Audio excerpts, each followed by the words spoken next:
Hello friends, कैसे आप सभी लोग। स्वागत है आप सभी का हमारे यूट्यूब चैनल इंग्लिश लिटरेचर 247 में। This is Hanif and today I am going to discuss some very important questions.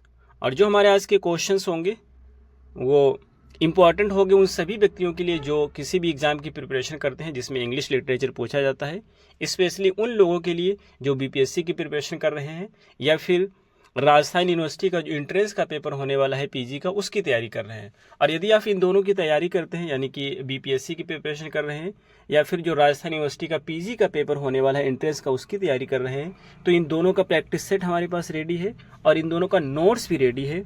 उसके लिए आप मुझे व्हाट्सएप कर सकते हैं, नंबर आपको इस वीडियो के डिस्क्रिप्शन बॉक्स में मिल जाएगा।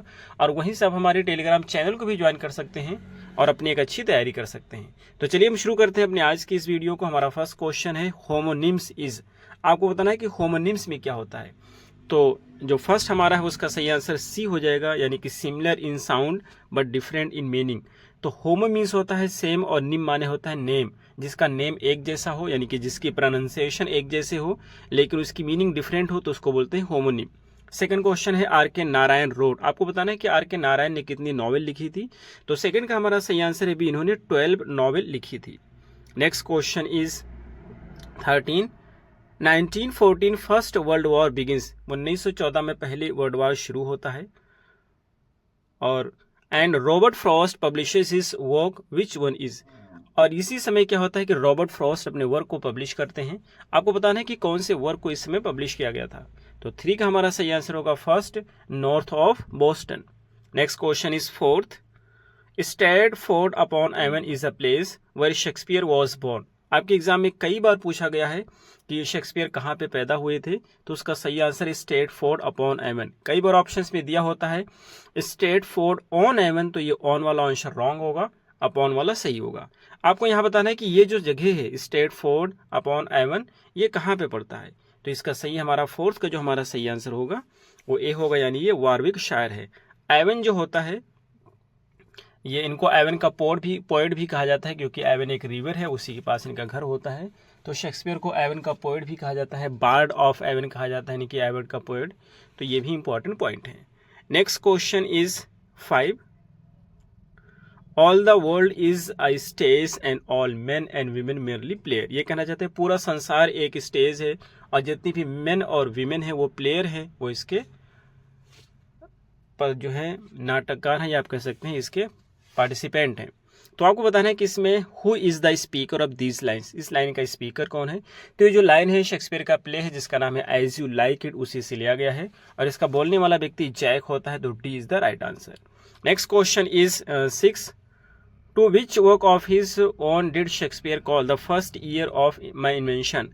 अपने किस वर्क को शेक्सपियर ने कहा कि this is the first year of my invention. यहाँ पे ईयर की मीनिंग होती है वारिस या सक्सेसर। तो इसको किस वर्क को कहा गया है। तो 6 का हमारा सही आंसर होता है बी, यानी कि Venus and Adonis. Next question is 7। Hamlet's question to be or not to be. जो हैमलेट का क्वेश्चन होता है to be or not to be, इसकी मीनिंग क्या होता है। अच्छा, ये हैमलेट का जो प्ले है उससे बहुत ही इंपॉर्टेंट लाइन है, आपको जरूर पता होना चाहिए। तो 7 का हमारा सही आंसर होगा डी, यानी कि to live or to die. To be or not to be की मीनिंग होती है to live or to die. Next question is 8। Which of the following sentences has the figure of speech called apostrophe. आपको बताना है कि किस sentence में apostrophe का प्रयोग किया गया है। एपोस्ट्रोफी एक फिगर ऑफ स्पीच है। तो 8 का हमारा सही आंसर हो जाएगा बी, यानी कि patriotism what horrors are done your name. Patriotism तुम्हारे नेम से कौन सा हॉरर किया गया है। ऐसा ये एपोस्ट्रोफी एक ऐसा फिगर ऑफ स्पीच होता है जिसमें हम किसी ऐसी चीज को एड्रेस करते हैं जो वहां पे प्रेजेंट नहीं होता है, तो उसी को बोलते हैं apostrophe. Next question is 9। Which of the following word is onomatopoeia. Onomatopoeia हम एक ऐसी फिगर ऑफ स्पीच होती है जब भी किसी चीज के नेचुरल साउंड की बात करते हैं तो उसमें फिगर ऑफ स्पीच होती है, और इसलिए हमारा 9 का सही आंसर हो जाएगा डी, यानी कि bug. Next question is 10। Faulkner's the sound and the fury. The sound and the fury बहुत ही फेमस नावल है विलियम फॉकनर की, और इसको कब पब्लिश किया गया था आपको बताना है। तो 10 का हमारा सही आंसर है बी, 1929। ये डेट भी बहुत ही इंपॉर्टेंट है, that's why you should memorize it. Next question is 11th। Hamlet was written by Shakespeare. The Hamlet was written by. Hamlet जो है ये शेक्सपियर का प्ले है जो कि एक ट्रेजेडी है, लेकिन द हैमलेट किसके द्वारा लिखा गया है। तो द हैमलेट लिखा गया है विलियम फॉकनर के द्वारा। D is the right answer. Next question is 12. In which of his poems did Nissim Ezekiel talk about love and sex? अपने किस पोम में निसिम एजिकेल लव और सेक्स के बारे में बातें करते हैं? तो 12 का हमारा सही आंसर है ए, यानी कि 60 poems. Next question is 13. Who wrote the tiger's heart wrap in a player's height? किसने लिखा कि जो टाइगर का हर्ट था वो प्लेयर्स के हाइट में लपेटा हुआ था? ये किसके द्वारा लिखा गया है? About Shakespeare.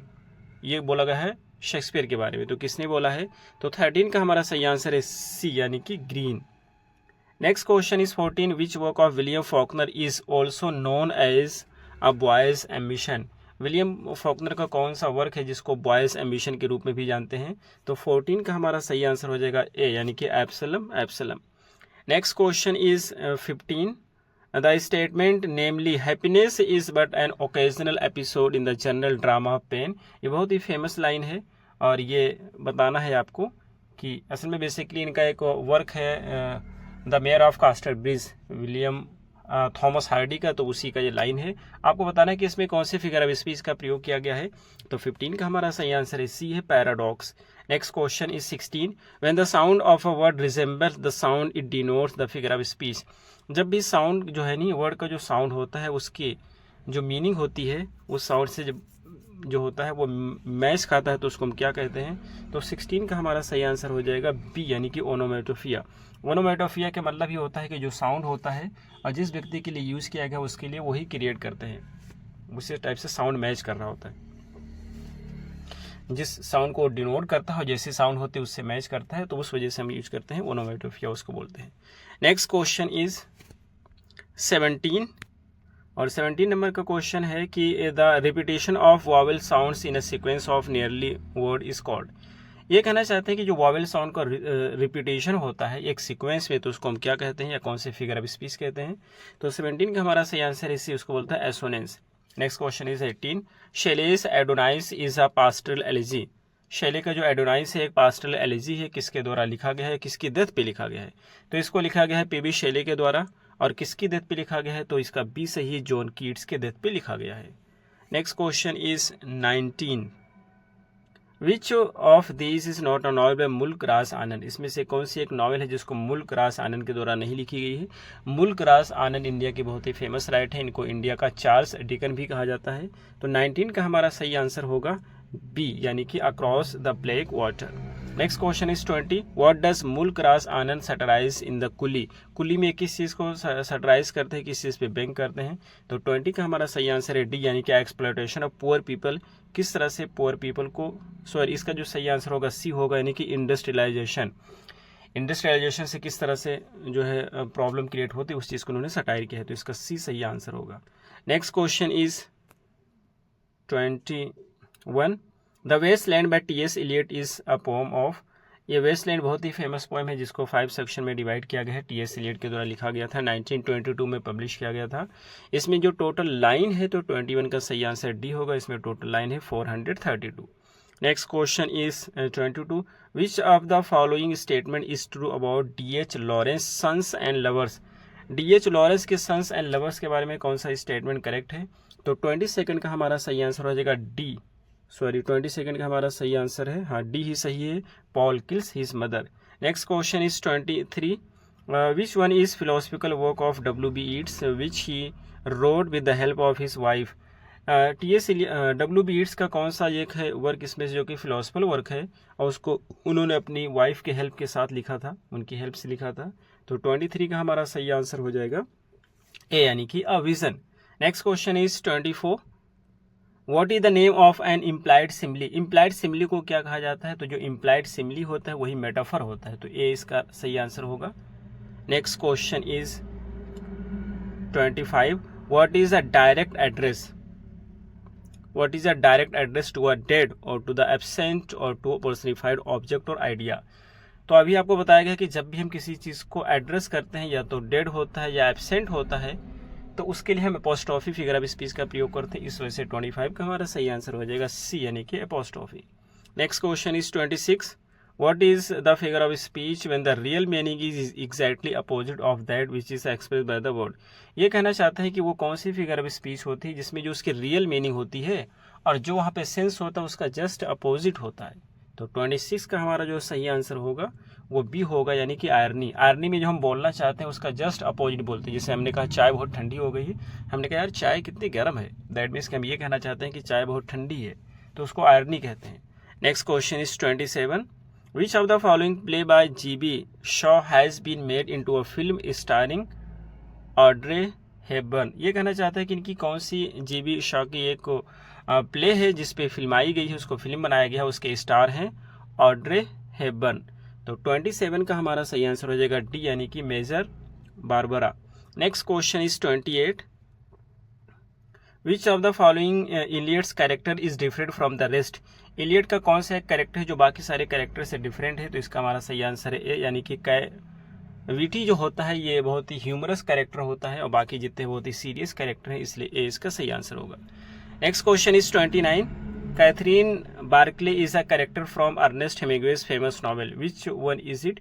ये कहना है कैथरीन बार्कले जो होता है एक बहुत ही फेमस कैरेक्टर है और आपको बताना है कि अर्नेस्ट हेमिंग्वे के किस नॉवेल का एक कैरेक्टर है। तो 29 का जो हमारा सही आंसर होगा वो सी होगा, यानी कि फ्रॉम होम और farewell to arms, farewell to arms का ये कैरेक्टर है। नेक्स्ट क्वेश्चन 30 है, who said Milton thou shouldn't be living at this hour. काश मिल्टन तुम इसमें जिंदा होते। तो वर्ड्सवर्थ की एक पोएम है, उन्हीं के द्वारा मिल्टन के बारे में लिखा गया है ये। तो 30 का जो हमारा सही आंसर होगा बी होगा, यानी कि वर्ड्सवर्थ ने बोला है मिल्टन के लिए। तो ये है हमारे आज के क्वेश्चन। हमें उम्मीद है आपको जरूर समझ आए होंगे। फिर मिलते हैं अगली वीडियो में। Till then take care, have a good time.